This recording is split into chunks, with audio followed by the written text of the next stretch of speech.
Bienvenue dans cette vidéo qui me permet de vous donner quelques astuces pour construire en toute simplicité un diagramme de Gantt. Je vous rappelle que ce diagramme est un document indispensable pour gérer vos projets. Notez que pour reproduire les techniques de cette vidéo, vous aurez besoin d'un compte Google. Ce dernier peut être créé rapidement et gratuitement à l'adresse qui s'affiche sur votre écran. Avant toute chose, je vous invite à vous rendre sur Google Drive et de créer un nouveau document, une feuille de calcul. Pour construire notre diagramme de Gantt, il nous faudra installer un module complémentaire qui se nomme Project Sheet. Ce module est gratuit, mais dispose d'une version pro avec des fonctionnalités complémentaires. Dans le menu Module complémentaire, choisissez Télécharger, Project Sheet, que vous sélectionnez à l'écran, et choisissez la version gratuite. Pour les besoins de notre formation, cette version fera très bien l'affaire. Pour installer et activer ce module, vous devez ensuite accepter les conditions d'utilisation. Après l'installation, le logiciel va créer une feuille de calcul automatiquement.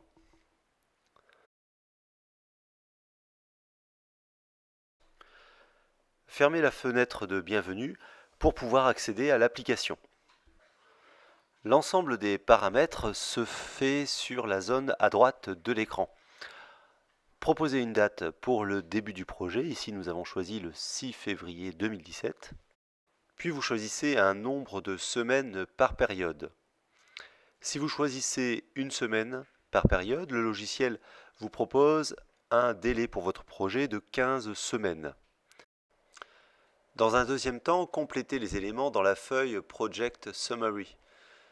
Donnez un nom au projet, puis saisissez les coordonnées du chef de projet et inscrivez une date de début et de fin pour le projet global.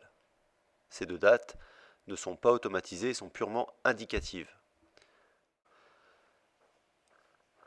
Le pourcentage de progression du projet est automatisé et sera mis à jour régulièrement en fonction des progressions des tâches.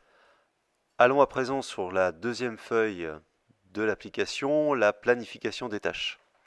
C'est ici que l'on va retrouver le diagramme de Gantt avec l'ensemble des tâches du projet.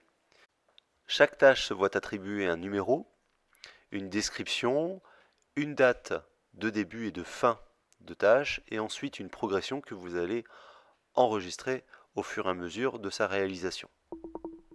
L'avancement de la réalisation est représenté sur la ligne du temps par le signe égal. À ce stade, on peut saisir la liste des tâches à réaliser dans la colonne B. Pour chacune d'elles, on va attribuer une date de début, de fin et la progression.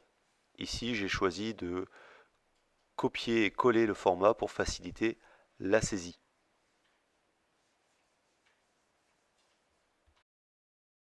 Pour finaliser l'organigramme des tâches, il vous faut regrouper les tâches par lot. Ici, nous avons déjà créé des intitulés pour chaque lot, exemple la communication. Et il faut cependant maintenant préciser au logiciel que les tâches en dessous de communication sont regroupées dans ce lot. Nous utilisons pour cela les boutons WBS sur la zone de paramétrage à droite. Vous reproduirez cette manipulation pour l'ensemble des lots et des tâches de votre projet. Au fur et à mesure, vous saisirez la progression de chaque tâche. Vous avez donc entre vos mains un formidable outil de pilotage qui vous permettra de suivre les étapes afin de réaliser le projet dans les délais fixés.